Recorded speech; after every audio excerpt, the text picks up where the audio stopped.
At dawn in the summer of 216 BCE, under the crushing heat of southern Italy, two of the greatest powers of the ancient world stood facing each other, and Rome was absolutely certain it was about to erase its most dangerous enemy forever. Because Hannibal Barca, brilliant, daring, and relentlessly hunted, had finally been cornered at a place called Cannae, where Rome assembled the largest army it had ever fielded, nearly 80,000 men, convinced that sheer numbers and Roman discipline would finally crush the Carthaginian general who had humiliated them again and again. Yet what Rome did not understand was that Hannibal had not been trapped at Cannae at all. He had chosen it. Hannibal knew Rome better than Rome knew itself. He understood their obsession with decisive frontal combat, their belief that courage and mass could overwhelm any enemy, and he designed the battlefield like a weapon, positioning his smaller army, outnumbered almost 2-1, with a subtle curve at the center, weaker infantry placed deliberately where Roman legions would strike hardest, while his elite African veterans waited patiently on the flanks, hidden not by terrain, but by Roman arrogance. As the battle began, Roman commanders did exactly what Hannibal predicted, ordering a massive forward push, confident that momentum alone would shatter the Carthaginian line. And as Roman soldiers surged ahead, pushing Hannibal's center backward, they believed victory was unfolding before their eyes, unaware that every step forward was pulling them deeper into a trap centuries ahead of its time. Hannibal's center slowly retreated in perfect control, bending inward like a bow, while the Roman formation grew tighter and more compressed, suffocating its own mobility, until the moment arrived when Hannibal unleashed his true brilliance, ordering his flanks to pivot inward as his cavalry, having already routed Rome's horsemen, swept behind the Roman army,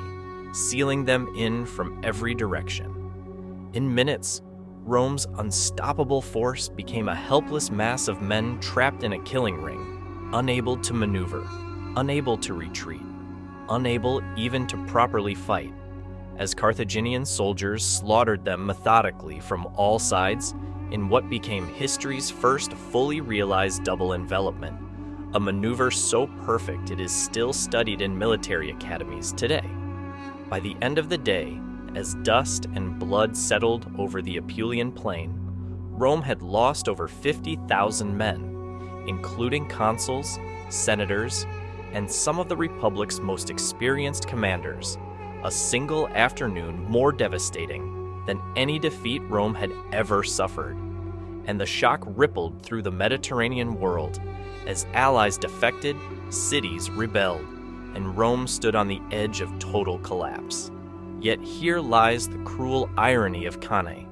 The decision that made Hannibal immortal also marked the beginning of his ultimate failure. Because despite annihilating Rome's greatest army, Hannibal did not march on Rome itself. Lacking siege equipment, reinforcements, and political support from Carthage, while Rome, wounded but unbroken, made a choice of its own, refusing to negotiate, refusing to surrender, and instead adopting a slow, grinding strategy of avoidance and attrition, denying Hannibal the decisive battle he needed again. Rome learned from Cannae, adapting its leadership, reshaping its military thinking, and turning patience into a weapon, while Hannibal, the greatest battlefield commander of his age, was slowly starved of opportunity, supplies, and support. Until years later, he would be recalled to Africa and defeated at Zama, not because he had lost his genius, but because Rome had finally learned how to survive it. The Battle of Cannae remains one of history's greatest paradoxes, a flawless tactical victory that failed to deliver strategic success, a moment where Hannibal proved himself superior to Rome in every measurable way on the battlefield, yet could not destroy the system that allowed Rome to endure defeat after defeat without breaking, reminding us that wars are not won by brilliance alone, but by decisions made after victory, and that sometimes the greatest triumph can also be the beginning of the end.